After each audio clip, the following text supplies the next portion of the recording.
Hello guys and happy update day. Now the main focus of this update is obviously Dante. However, they did sneak in quite a few fun things for decorators in this update. So without further ado, let's get to them. Now right off the bat, you should notice your orbiter looking a little bit sharper.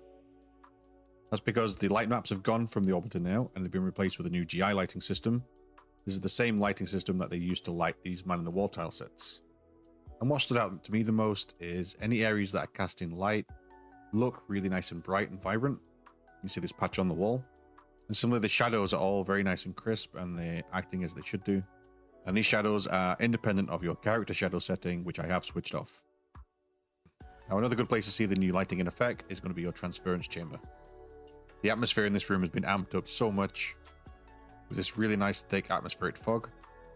And the light from the tenosite tendrils behind looks fantastic. There is one bug, however. If you go to your personal quarters and look at your glass shelves, they're going to be missing.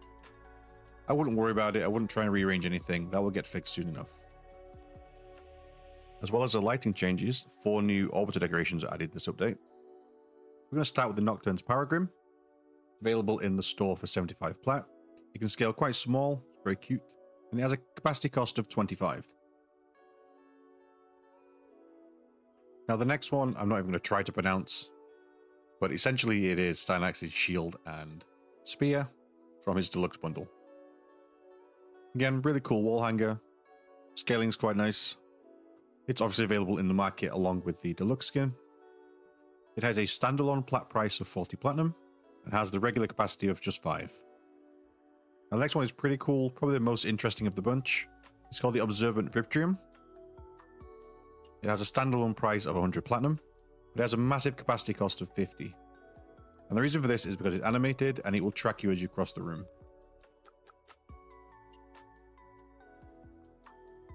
And the fourth one is the Inaros Sarcophagus, available in the Inaros Eternal bundle. It has a standalone platinum cost of 35 and a regular capacity cost of just 5. Now what's cool about this one is it's the same scale as a Warframe, so it definitely has some cool potential to be used in Warframe builds. Okay, now we get on to the fun stuff. So when you get to your dojo, the first thing you want to do is enter decoration mode and then type the word Entrati Lab in the search box at the top. All the new decorations have that caption in their names, so you'll see all the new decorations that came out. Now there are like 90 something decorations here, so I'm not going to go through them one by one, but I have picked out a couple of personal highlights. Now my first pick is this ashy marble flooring. One side is decorated, one side is plain. Absolutely beautiful.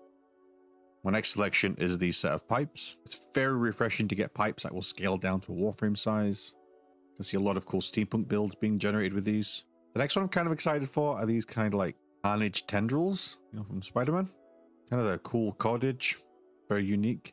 The next one has to be the Entrati bookshelves or scroll shelves. I know there are a lot of decorators that saw these when the tile sets first came out and wanted to get their hands on them. And finally, these archways. Now, what I love about these archways is they are not pristine. They are the damaged versions. Age and decay is very hard to get into dojos. It's very easy to make everything look clean. It's very hard to make things look worn. So having these pre-worn, gothic looking archways are really, really nice. This decoration in particular is going to work wonders in open space too, because it scales massively. Now, the next change is an important one, and it's to do with the tools in the dojo. Now, if anyone's played around with radials, you should be familiar with an 8-sided radial. This is working off the 45-degree grid snap. And similarly, you could also build a radial using the 15-degree grid snap. Now, we use constrained movement on this decoration, and we look at angle snapping. You can see that we now have a 1-degree rotation and a 5-degree rotation, which means you can theoretically build a radial using 5 degrees, which now means you can place 72 decorations. You can, of course, do it at 1 degree, and it'll take 360 decorations, but given that you only have 1600 capacity in one room at max, that's probably kind of a waste. Now, obviously, radials are one aspect of this change, but there is a more exciting one. Now, for me, what's more exciting, more so than basic radials, is the fact that we can do accurate geometries now. Now this isn't going to work for every single shape. Basically, you need your internal angles to be whole numbers, but it means shapes like pentagons and decagons are now easily measurable, providing you know the internal angles you need. Now, one other feature that they did add in this update, which is quite a nice one, is going to be this new gear wheel. Now, this gear wheel functions in your orbiter as well as the dojo. And the one that's going to pertain to you guys, if you're visiting dojos and then you can't find teleporters, is that if you click the teleporter icon on here, it will bring up a full list of their teleporters. This means you're no longer going to get lost when you're exploring. Now, two final things of note. If you noticed before, a lot of the nature decorations had broken previews in the preview menu. They have all been fixed. I'm also aware on Xbox there are issues with some of your nature decorations not appearing when you place them. That is a known issue, it has been logged. And that's pretty much all the decoration stuff covered. If there's anything I've missed, feel free to leave it in the comments. And I wish you all the best of luck grinding out Dante. Hope RNG is in your favor. Peace out. I'll catch you in the next one.